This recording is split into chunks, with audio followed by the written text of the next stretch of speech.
Recent 2023 के caste census के अनुसार 13 करोड़ से थोड़ा सा ज्यादा लगभग बिहार की जनसंख्या है और 2011 जनगणना के अनुसार 10.4 करोड़ बिहार की जनसंख्या है, जो कि बिहार को भारत का तीसरा सबसे बड़ा राज्य बनाती है इन टर्म्स ऑफ पॉपुलेशन। और इतनी बड़ी जनसंख्या और इतनी भारी जनसंख्या को यातायात के लिए या कहीं से एक जगह से दूसरी जगह ट्रांसपोर्टेशन के लिए जरूरत होती है एक बेहतर इंफ्रास्ट्रक्चर की, एक बेहतर ट्रांसपोर्टेशन सिस्टम की।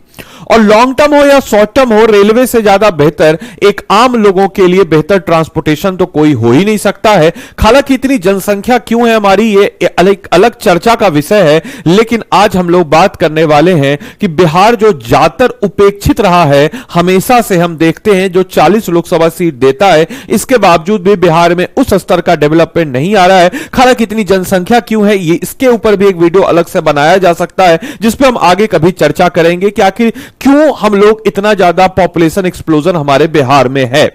लेकिन आज हम लोग चर्चा करने वाले हैं कि बिहार के खासकर रेलवे पॉइंट ऑफ व्यू से हम देखते हैं कि 10,000 करोड़ का इन्वेस्टमेंट आया है। जी हां दोस्तों, बिहार में रेलवे इंफ्रास्ट्रक्चर के लिए 10,000 करोड़ का इन्वेस्टमेंट आ रखा है, जो कि बहुत ज्यादा अमाउंट है और इस कदर से बिहार में रेलवे इंफ्रास्ट्रक्चर दुरुस्त होगा। तो नमस्कार है आप सभी लोगों को, मेरा नाम है आदित्य वैभव और करता हूं मैं आप सभी लोग का स्वागत आप सबके अपने चैनल बीपीएससी स्टडी आईक्यू पे। आज हम लोग जानेंगे इससे रिलेटेड बहुत सारी खबरें जो हमारे प्रीलिम्स और मेंस पॉइंट ऑफ व्यू से किस कदर इंपॉर्टेंट रह सकती है।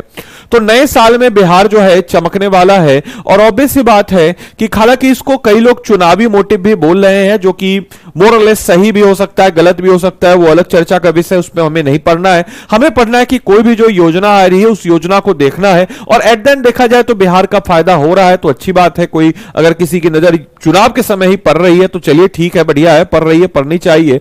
तो बिहार में रेल बुनियादी ढांचे को मजबूत करने के लिए केंद्रीय बजट में लगभग 10,000 करोड़ रुपए की मंजूरी दे दी गई है। एटलीस्ट इस प्रकार की मंजूरियां तो आ रही है। तो खैर, अब अगर हम लोग बात करते हैं कि माननीय रेल मंत्री, इसको भी याद रखिएगा कौन है माननीय रेल मंत्री, तो अश्विनी वैष्णव ने सोमवार को यानी कि 7 जुलाई 2025 को कहा कि बिहार में रेल बुनियादी ढांचे को मजबूत करने के लिए इस साल के केंद्रीय बजट में 10,000 करोड़ रुपए की मंजूरी किए गए और ये बिहार के लिए है। तो आप सोच सकते हैं कि कितनी बड़ी उपलब्धि होने वाली है कि 10,000 करोड़ का इन्वेस्टमेंट आएगा बिहार में। और केंद्र से इन्वेस्टमेंट आ रहा है तो ऑब्वियस सी बात है कि केंद्र में भ्रष्टाचार थोड़ा सा कम होता है राज्य के कंपेयर में। अमूमन हमेशा से किसी की भी सरकार हो, केंद्र का भ्रष्टाचार जो होता है तो बड़े लेवल का होता है, लेकिन नहीं होता है तो एज कंपेयर टू चुटपुट जो लीकेज है, जिसको हम एक टर्मिनोलॉजी बोलते हैं लीकेज, वो थोड़ा कम होता है केंद्र के योजनाओं में। बाकी समस्तीपुर जिले की बात अगर हम करते हैं तो यहां पे कर्पूरी ग्राम रेलवे स्टेशन है। तो कर्पूरी ग्राम रेलवे स्टेशन के निकट एक नए लेवल क्रॉसिंग गेट के लिए भूमि पूजन समारोह में बोलते हुए मंत्री ने कहा कि स्टेशन पर कई उन्नत यात्री सुविधाओं का भी उद्घाटन किया जाएगा। इससे रिलेटेड उन्होंने कई सारे बातों को कहा। इसके अलावा हम लोग अगर बात करते हैं तो भाई वैष्णव ने संवाददाताओं से यह भी कहा कि प्रधानमंत्री नरेंद्र मोदी ने नेतृत्व में केंद्र की एनडीए सरकार ने इस साल के बजट में बिहार में रेल बुनियादी ढांचों के लिए 10,000 करोड़ रुपए जो है इसके लिए मंजूरी दी है। उन्होंने यह भी कहा है कि पिछले 11 वर्षों में 34,000 किलोमीटर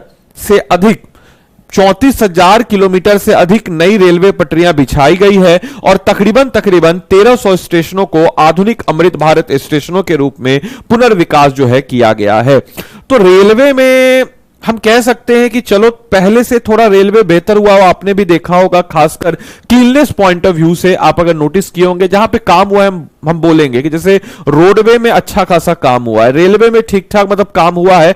हम मतलब ट्वीट पे आप समझ रहे हैं, आप ट्वीट कर रहे हैं, उस पर आपका कंप्लेन लेके लिया जा रहा है, तो अच्छी चीज है। जो अच्छी चीज है उसको अच्छी चीज बोलना चाहिए, इसमें कोई बुरी बात नहीं है। इसके अलावा कर्पूर, हाँ हम बोल सकते हैं कि फाइनेंस में अच्छा काम नहीं हो, लेकिन उस पर अलग चर्चा करेंगे। हालांकि ये बात मैं बैलेंस करने के लिए बोल रहा हूं क्योंकि अभी फाइनेंस की बात ही नहीं है। कई लोगों को ये न लगे कि सर थोड़ा इंक्लाइंड इस टाइप की चीजें, तो आपको भी मैं जो कोई न्यूज होता है उसको एज इट इज आपके सामने रखना चाहता हूं। बाकी सोचने समझने विषय का, और आप भी बीइंग एज एस्पिरेंट आपको एक न्यूट्रल चीजों को लेकर के सोचना चाहिए। बाकी कर्पूरी ग्राम रेलवे स्टेशन को समस्तीपुर रेलवे डिवीजन में डाला गया। यह भी कहा गया कि भाई घोषणा की है कि कर्पूरी ग्राम रेलवे स्टेशन अब समस्तीपुर रेलवे डिवीजन के अंतर्गत आएगा। यह पहले सोनपुर रेलवे डिवीजन के अधिकार क्षेत्र में था और उन्होंने कहा है कि कर्पूरी ग्राम रेलवे स्टेशन को समस्तीपुर रेलवे डिवीजन के अंतर्गत लाने के लंबे समय से लंबित प्रस्ताव को भी मंजूरी दे दिया गया है। कर्पूरी ग्राम की बात अगर हम करते हैं तो ये समाजवादी नेता कर्पूरी ठाकुर, जिनको पिछले साल भारत रत्न पुरस्कार से भी सम्मानित किया गया था, उनको बेसिकली हम कह सकते हैं उनका एक पृथक गांव है, पैतृक गांव है, जिन्हें पिछले वर्ष भारत रत्न से भी सम्मानित किया गया था। इसके पहले अगर हम बात करते हैं तो पटना में रेल मंत्री ने दीघा ब्रिज हॉल्ट स्टेशन पर यात्री सुविधाओं का निरीक्षण किया और अधिकारियों को आवश्यक निर्देश भी दिए कि किस प्रकार से आप इसको बेहतर कर सकते हैं। साथ ही साथ एक अन्य प्रमुख योजना अगर हम बात करते हैं खासकर रामपुर हाट भागलपुर मार्ग पर दोहरीकरण, इसके अलावा इसकी भी योजना बनाई गई जिसका अनुमानित बजट लगभग 3000 करोड़ रुपए का और कुल दूरी 177 किलोमीटर की लगभग होगी। उन्होंने आगे यह भी कहा कि 104 किलोमीटर लंबे बख्तियारपुर राजगीर तलैया रेल मार्ग का दोहरीकरण होगा जिसमें तकरीबन 2017 करोड़ रुपए की लागत लगने वाली है। इसके अलावा मंत्री ने प्रौद्योगिक क्षेत्र यानी कि जो टेक्नोलॉजी का क्षेत्र है उसमें भी विकास के बारे में भी बात कही है। उन्होंने कई सारे घोषणाओं को अंजाम दिया जहां वो बोल रहे हैं कि बिहार के लिए 2 नए software technology park of India तैयार किया जाएगा और जल्द ही जो है इसका उद्घाटन किया जाएगा। और एक पटना के पाटलिपुत्र में नया STPI भवन है जिसे लगभग 53 करोड़ रुपए की लागत से बनाया गया और दूसरा दरभंगा में, दूसरा कहां बन रहा है याद रखिएगा, पहला तो पटना है, दूसरा कहां, पहला पाटलिपुत्र, दूसरा दरभंगा में एक आगामी STPI है जिसकी अनुमानित लागत 10 करोड़ रुपए है। इस अवसर पर कर्पूरी ठाकुर के पुत्र एवं केंद्रीय मंत्री जिनका नाम है रामनाथ ठाकुर भी उपस्थित थे और इससे पहले पटना में रेल मंत्री ने दीघा ब्रिज हॉल्ट स्टेशन पर यात्री सुविधाओं का निरीक्षण किया और अधिकारियों को आवश्यक निर्देश भी दिए। तो इस प्रकार से एक मंत्री आपके बीच जनता में आकर के आप देख सकते हैं इस प्रकार से चीजों को कर रहा है। गोपाल जी ठाकुर है, ये तो दरभंगा के हैं यार, इनको तो हम जानते हैं, चलिए खैर, मतलब दरभंगा से मैं हूं इसीलिए जानता हूं। तो बाकी आइए हम लोग बात करते हैं, आज का आपका होमवर्क ऑफ द डे है तख्त श्री हरमिंदर साहिब गुरुद्वारा कहां स्थित है, चंडीगढ़, पटना, अंबाला या अमृतसर। अपना उत्तर जो है कमेंट बॉक्स में दें।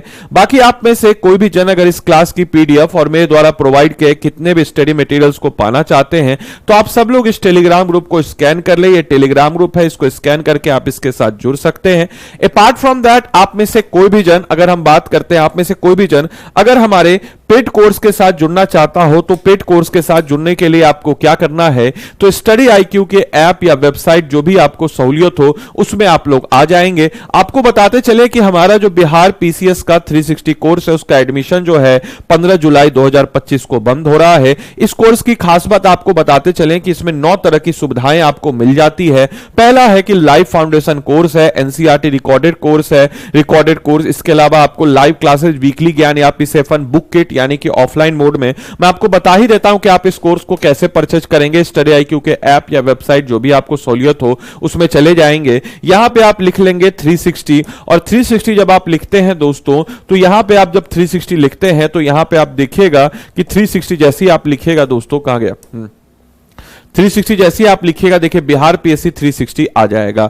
इस कोर्स की खास बात आपको बताते चले, इसमें लाइव क्लासेज है, 1-on-1 मेंटरशिप है, पर्सनलाइज्ड गाइडेंस है, हैंड रिटन नोट्स है, ये तमाम तरह की सुविधाएं हैं। साथ ही साथ इसमें आपको किताब भी मिल जाती है, मेंस का ऐसा राइटिंग में, इंटरव्यू का भी तैयारी हम अभी से आपको कराएंगे वीकली ज्ञान या सेशन में। साथ ही साथ किताब आपके घर तक पहुंच जाएगा और पटना का हमारा ऑफलाइन जो है वहां पे आपको इंटरव्यू के लिए तैयार किया जाएगा। बाकी आपका प्रीलिम्स मेंस इसमें ऑनलाइन मोड में होगा। साथ ही साथ सेक्शनल टेस्ट है, आंसर राइटिंग प्रोग्राम है, प्रैक्टिस टेस्ट है। आप यहां आएंगे आदि लाइव कोड को लगा देंगे। अब बोलेगा सर आदि लाइव कोड को क्यों लगाएंगे, क्योंकि इसमें आपको निःशुल्क मेंटरशिप मिलता है और अगर आप मेरा कोड लगाते हैं जो कि है आदि लाइव तो आपको मेरी तरफ से मिल जाएगा फ्री मेंटरशिप। अब इसमें आप बाय नाउ पे आएंगे तो देखिए यहां पे आपसे एड्रेस मांगेगा, इस एड्रेस को जब आप डाल देंगे तो आपके घर तक जो है परचेज आ जाएगा और 14,999 में अगले 2 साल के लिए आप इस कोर्स में अपने आप को इनरोल कर लीजिएगा। तो आदि लाइव कोड को लगा करके आप सब लोग इस कोर्स में इनरोल करें, मेरे मेंटरशिप में आकर के अपनी तैयारी को मजबूती प्रदान करें। बाकी मिलते हैं हम लोग अगले वीडियो में, तब तक के लिए सारे बच्चों को bye bye, take care, thank you and thanks for watching this session.